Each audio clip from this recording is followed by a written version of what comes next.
চ্যানেলে সকলকে আরও একবার স্বাগতম। তোমাদের মধ্যে অনেকেই অধীর আগ্রহে রয়েছো যারা তোমরা ইন্টারভিউ দিয়েছিলে জলপাইগুড়ি জেলা থেকে এবং যারা কোচবিহার জেলা থেকে লিখিত পরীক্ষা দিয়েছিলে। তোমাদের এই রেজাল্টগুলো কবে প্রকাশ হবে? তো আজকের এই ভিডিওটিতে ছোট্ট করে সেটাই আলোচনা করব। অনেক কমেন্ট পেয়েছি, অনেকে জানতে চাইছে, অ্যাকচুয়ালি সময় অনেকটা পেরিয়েও গিয়েছে। তো আমরা সকলেই জানি যে জলপাইগুড়ি জেলা এবং কোচবিহার জেলার যে লোকসভা ভোট ছিল সেটা গত 19শে এপ্রিল শেষ হয়েছে এবং 19শে এপ্রিল ছিল ফ্রাইডে, শুক্রবার ছিল। তারপরে শনিবার রবিবার পরপর দুদিন সরকারিভাবে ছুটি ছিল এবং আজকে 22 তারিখ, আজকে থেকে নতুন করে অফিসিয়াল ডে শুরু হয়েছে, অর্থাৎ ওয়ার্কিং ডেজ আজকে থেকে শুরু হয়েছে। তো সেক্ষেত্রে এবার তোমরা ভাবছো জলপাইগুড়ি জেলা থেকে যারা রয়েছে, আমি কোচবিহারটাও বলছি, কোচবিহারটার ক্ষেত্রে একটা বিশেষ গুরুত্বপূর্ণ আপডেট রয়েছে সেটাও বলছি। তো জলপাইগুড়ি জেলা থেকে যারা ইন্টারভিউ দিয়েছো তোমরা ভাবছো যে 2 মাস হয়ে গিয়েছে। ফেব্রুয়ারি মাসের 28 তারিখে তোমাদের লাস্ট ইন্টারভিউ ছিল। তো ফেব্রুয়ারি থেকে মার্চ এবং মার্চ থেকে এপ্রিল, অলমোস্ট 2 মান্থ শেষ হতে চললো। অ্যাকচুয়ালি রেজাল্টটা তো এতদিন আউট হয়ে যেত, কিন্তু ইলেকশন থাকার কারণে, একমাত্র এটাই কারণ, ইলেকশন থাকার কারণে তোমাদের রেজাল্টটা উইথহেল্ড হয়ে গিয়েছিল। এবার যেহেতু ইলেকশনটা কেটে গিয়েছে, রেজাল্ট প্রকাশে কোনো বাধা নেই। আর তোমরা নিশ্চয়ই এটাও দেখেছো যে কয়েকদিন আগেই পিএসসির মতো একটা কর্তৃপক্ষ, তারা যে আইসিডিএস যারা ওয়ার্কার থেকে সুপারভাইজারে প্রমোশন পেলেন, সুপারভাইজারে পরীক্ষা দিয়ে যারা ইন্টারভিউ দিয়ে প্রমোশন পেলেন, তাদের রেজাল্ট পিএসসি প্রকাশ করে দিয়েছে।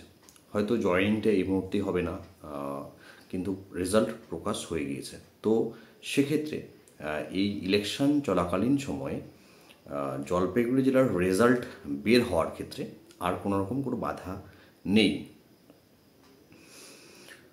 কিন্তু যেহেতু আজকেই অফিসিয়াল ডেটা শুরু হলো, তাই তোমাদের আরও কয়েকটা দিন অপেক্ষা করতে হবে। কারণ এই যে ইলেকশনে একটা ধকল গিয়েছে গত 1.5 মাস সময় ধরে, সেই ধকলটা কাটিয়ে এই অফিসের নর্মাল ওয়ার্ক এখানে ফিরে আসাটা সত্যি একটা বেশ বড় চাপের। এবং জলপাইগুড়ির অ্যাডমিনিস্ট্রেশন, ডিএম ম্যাডাম বা এসডিও স্যার, যাদের কথাই বলি না কেন, তারা প্রত্যেকেই ফিল্ডে ছিলেন।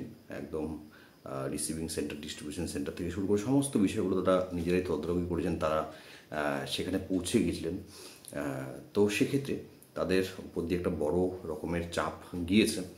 আর ইলেকশনে কাউন্টিং দেরি আছে, কাউন্টিংয়ের সঙ্গে কোনো রকম কোনো সম্পর্ক নেই তোমাদের রেজাল্ট প্রকাশ হওয়ার ক্ষেত্রে। যদি ডিপার্টমেন্ট মনে করে তোমাদের রেজাল্ট আগামীকাল পরশু প্রকাশ করে দিতে পারে, তবে যেহেতু ওয়ার্কিং ডেজটা আজকে সোমবার, আজকে থেকে শুরু হলো, তাই তোমাদের আরও একটু সময় ধৈর্য ধরতেই হবে। একটু ধৈর্য ধরো। আর সঙ্গে এটা বলবো, যারা জলপাইগুড়ি জেলা থেকে রয়েছো, তোমরা জানো যে এই জবটা তোমরা পেলেও এটা একটা ভলেন্টারি জব, স্বেচ্ছাসেবিকার মতো কাজ করতে হয়। হ্যাঁ, প্রমোশন পাওয়া যায় 10 বছর পরে, প্রমোশন পাওয়া যায়, সুপারভাইজার হওয়া যায়, পরীক্ষা দিয়ে পাস করতে হয়। তাই এটা বলবো যে যাদের বয়সটা একটু কম আছে, যারা ওয়ার্কারের পরীক্ষা দিয়েছিলে, ইন্টারভিউ দিয়েছিলে, তারা যেন অবশ্যই অন্যান্য পরীক্ষাগুলোর জন্য প্রস্তুতি একই রকমভাবে নিতে থাকে। সেটা ক্লার্কশিপ হতে পারে, সেটা পঞ্চায়েত কর্মী হতে পারে।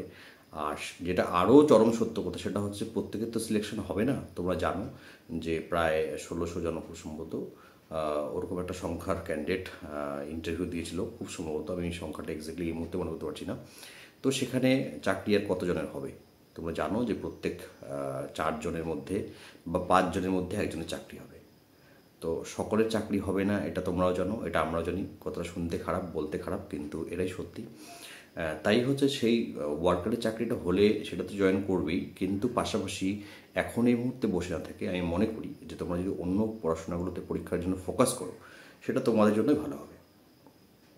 এটা হলো জলপাইগুড়ির জন্য আমার আপডেট। আর কোচবিহারের ক্ষেত্রে যদি বলি, তো আমি রিসেন্টলি কোচবিহার জেলার আইসিডিএসের যে ওয়েবসাইট রয়েছে সেটা চেক করেছিলাম এবং সেখানে একটা তথ্য যেটা পেয়েছি যে তাদের যে লিখিত পরীক্ষার রেজাল্টটা প্রকাশ হচ্ছে না, সেটার পিছনে একটা কারণ রয়েছে। তোমরা জানো ইডাব্লিউএস বলে একটা ব্যাপার রয়েছে, ইকোনমিক্যালি উইকার সেকশন।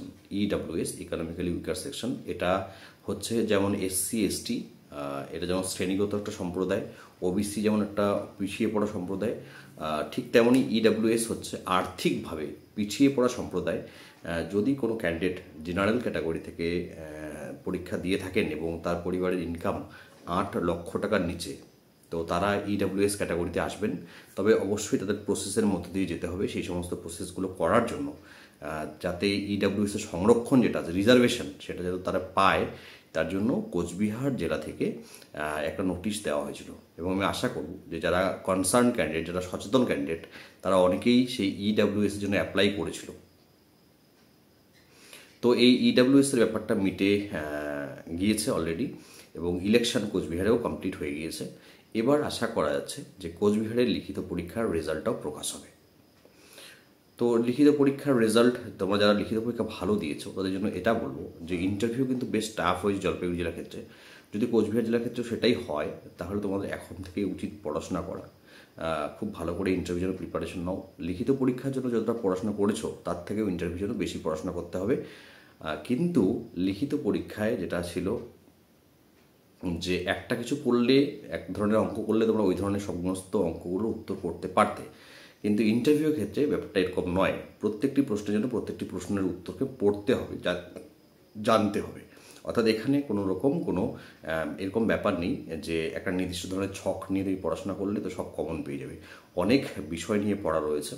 আমি 2-1টা ভিডিও দিয়েও ছিলাম ইন্টারভিউ সংক্রান্ত। যদি তোমাদের আরও ইন্টারভিউ সংক্রান্ত ভিডিও দরকার রয়েছে, প্রস্তুতি সংক্রান্ত, অবশ্যই কমেন্ট করে জানাবে যারা কোচবিহার থেকে ভিডিওটি দেখছো। আর জলপাইগুড়ির জন্য বলবো যে তোমরা আর কয়েকটা দিন অপেক্ষা করো। হুগলি জেলা এবং বীরভূম জেলা তোমাদের রেজাল্টও খুব তাড়াতাড়ি করে প্রকাশ হবে। তোমাদের ওখানে ইলেকশনটা কমপ্লিট না হলে হুগলি এবং বীরভূমের রেজাল্টটা প্রকাশ হবে না, তাই কয়েকটা দিন অপেক্ষা তোমাদের করতে হবে। এবং এই সময়টার মধ্যেই হচ্ছে তোমরা পড়াশোনাটা করো। মালদা জেলার রিক্রুটমেন্ট, তোমরা জানো যে ইলেকশন হয়ে গেলেই মালদা জেলার রিক্রুটমেন্ট হবে, লিখিত পরীক্ষা হবে। তাই সেই জন্য এখন থেকে প্রিপারেশন নিয়ে ভালো করে পড়াশোনা করো, লিখিত পরীক্ষাটাতে পাস করে যাও। হেল্প ওয়ার্কারের চাকরিটা, এই চাকরিটা হলো এমন একটা চাকরি যেখানে প্রথমে একটু কম পয়সা দিয়ে মানে পরিশ্রমটা বেশি করতে হয়। তবে এখান থেকে একদম অফিসার লেভেল পর্যন্ত যাওয়া যায়। তোমরা জানো যে ওয়ার্কার পদে চাকরি পেয়ে 10 বছর চাকরি করার পরে প্রমোশনের পরীক্ষা, এবং সেই প্রমোশনের পরীক্ষায় পাস করলে তোমরা সুপারভাইজার হতে পারো, যেটা একটা অনেক বড় একটা প্লেস, অনেক বড় একটা সম্মান, অনেক বড় একটা ডেজিগনেশন। তাই ওয়ার্কার্স যারা লিখিত পরীক্ষা দেবে তারাও ভালো করে পড়াশোনা করো, আর যারা ইন্টারভিউ সামনে দিনে দেবে তারাও ভালো করে পড়াশোনা করো। আর পাশাপাশি পঞ্চায়েত কর্মী এবং ক্লার্কশিপ পরীক্ষা বা মিসলেনিয়াস পরীক্ষা যারা অ্যাপ্লাই করেছো তারাও পড়াশোনা করো। তোমরা জানো যে এর পরবর্তীতে খুব তাড়াতাড়ি করে স্কুল সার্ভিস কমিশনের গ্রুপ ডি এবং গ্রুপ সিতে নিয়োগ হবে। আর আজকে যে রায় বেরিয়েছে সেটা নিশ্চয়ই এখন সকলের কাছে সেটা পৌঁছে গিয়ে সকলে তোমরা জানো এই বিষয়টাতে, সেটা নিয়ে আলাদা করে আর এখানে কোনো কিছু বলছি না। একটু অপেক্ষা করো, আশা করছি টাইমলি তোমাদের রেজাল্টগুলো প্রকাশ হবে।